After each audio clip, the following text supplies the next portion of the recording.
If you remove the battery glue like this, it will be easier. The battery glue is not easy to break. Now let's put on this smart bracelet. Check if it works well. Now we begin to open the screen.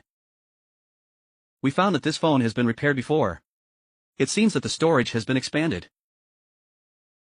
Now let's remove the screws on the screen guard.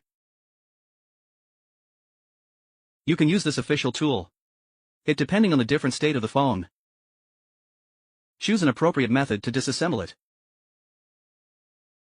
Now remove the screen. Next, let's disassemble this speaker. The purpose of removing the speaker is to facilitate the removal of the battery glue. It's convenient to remove the adhesive. If you want to remove the battery glue, it's relatively easy to do. The battery glue is not easy to break.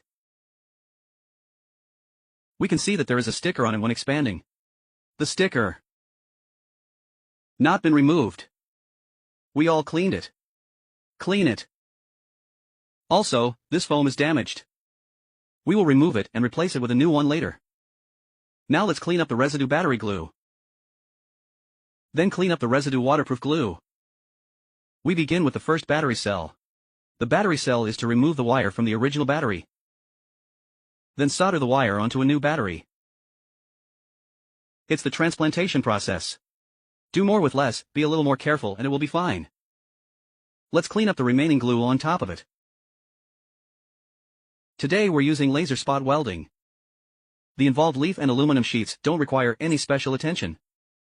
We just need to attach this wiring harness. Use the laser spot welding machine to weld it on top. The welding is completed.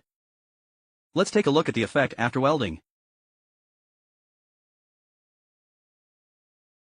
Next, we will cut off the excess length. Let's repack the wiring harness again. This is the first layer of insulation stickers. This is the protection for the wiring. This is the second layer of insulated iron. Wrap it up. This way, this cell is already complete.